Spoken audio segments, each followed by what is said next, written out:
नमस्कार दोस्तों, स्वागत है आपके ही YouTube चैनल दर्पण ज्ञान शैली में।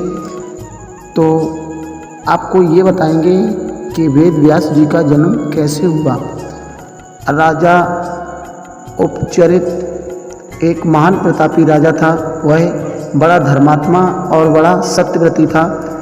उसने अपने तप से देवराज इंद्र को प्रसन्न करके एक विमान और न सूखने वाली माला प्राप्त की थी। वह माला धारण करके विमान पर बैठकर आकाश में भ्रमण किया करता था। उसे आखेट का बड़ा चाव था। वह प्राय वनों में आखेट के लिए जाया करता था।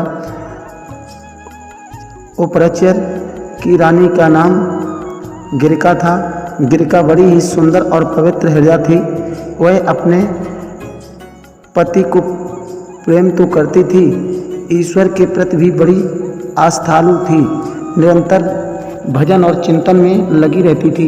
एक बार गिरिका ऋतुमती हुई।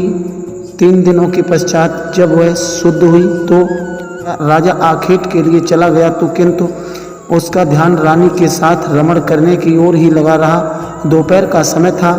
राजा वन में एक अशोक के वृक्ष के नीचे बैठा था। शीतल और सुगंधित हवा चल रही थी। मृदुल स्वरों में पक्षी गान कर रहे थे। राजा का ध्यान रानी की ओर चला गया। वह रमण के संबंध में मन ही मन सोचने लगा। राजा कामातुर हो उठा और उसका वीर स्खलित हो गया। राजा ने सोचा उसका वीर व्यर्थ नहीं जा सकता, अतः उसने अपने वीर को एक दोने में रखकर विमान में बैठे हुए बाज पक्षी को बुलाकर उससे कहा, तुम इस दोने को ले जाकर के मेरी रानी को दे दो, वह इसे अपने गर्भ में धारण कर लेगी। बाज दोने को मुख में दबाकर राजा के भवन की ओर चल पड़ा। वह यमुना नदी के ऊपर उड़ता हुआ जा रहा था। सहसा एक दूसरे बाज की दृष्टि उस पर पड़ी।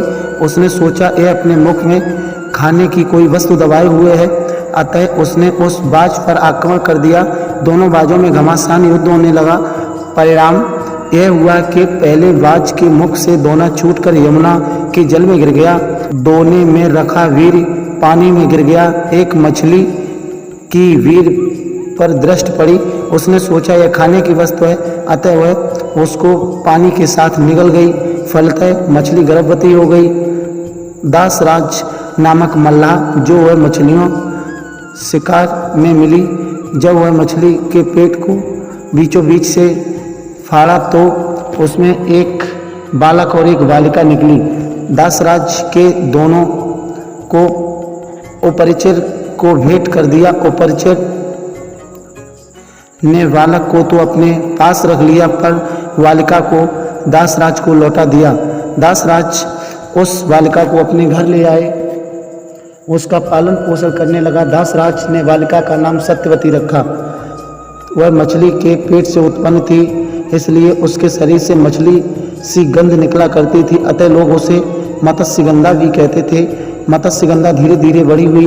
वह बड़ी रूपवती थी। वह यात्रियों को अपनी नाव पर बैठाकर इस पार से उस पार पहुंचाया करती थी। एक दिन दोपहर के समय महर्षि पराशर वहां जा पहुंचे।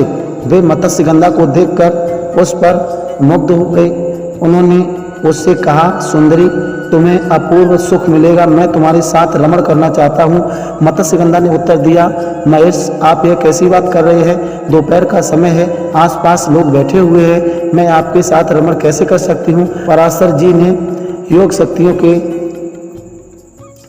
चारों ओर कोहरा पैदा कर दिया और बोले, अब हमें कोई नहीं देखेगा, तू निश्चिंत होकर मेरे प्रस्ताव को स्वीकार कर ले। मत्स्यगंधा पुनः बोल उठी, महर्षि, मैं कुंवारी हूँ, पिता की आज्ञा के अधीन हूँ। आपके साथ रमण करने से मेरा कौमार्य नष्ट हो जाएगा, मैं समाज में लज्जित बन जाऊंगी। पराशर ने उत्तर दिया, तुम चिंता मत करो, तुमसे रमण करने के पश्चात भी तुम्हारा कौमार्य बना रहेगा। गर्भवती होने पर भी गर्भ का चिन्ह प्रकट नहीं होगा। मत्स्यगंधा फिर बोली, एक बात और, मेरे शरीर में मछली की सी गंध निकलती है, आप मुझे वरदान दें कि वह गंध रूप में बदल जाएगी और 4 कोस तक फैली रहे। पारा ऋषि ने तथास्तु कह दिया। फलतः मत्स्यगंधा के शरीर से कस्तूरी की सी गंध निकलने लगी। वह गंध 4 कोस तक फैलती रही, अतः वह योजन गड्ढा भी कही जाने लगी। पाराशर जी ने मत्स्यगंधा के साथ रमण किया। उसके साथ रमण के फल स्वरूप वह गर्भवती हुई। समय पर यमुना के द्वीप में एक बालक ने उसके गर्भ से जन्म लिया। वह बालक जन्म लेते ही बड़ा हो गया। वह तप के लिए वन में चला गया। वही बालक जगत में वेद व्यास के नाम से प्रसिद्ध हुआ। वेद व्यास का पूरा नाम कृष्ण द्वैपायन वेद व्यास था। वे श्याम वर्ण के थे, इसलिए उनका नाम कृष्ण पड़ा। वे दो द्वीपों के बीच पैदा हुए थे, इसलिए द्वैपायन कहे जाते थे। वेदों के पंडित होने से वेद व्यास कहे जाते थे। वेद व्यास जी अमर हैं। वे आज भी धरती पर विद्वान हैं और किसी किसी को दर्शन देकर कृतार्थ करते हैं। राधे राधे दोस्तों, अगर वीडियो पसंद आई हो तो हमारे चैनल को सब्सक्राइब करें और बेल आइकन प्रेस करें ताकि आने वाली हर वीडियो का नोटिफिकेशन आपको आसानी से मिल सके।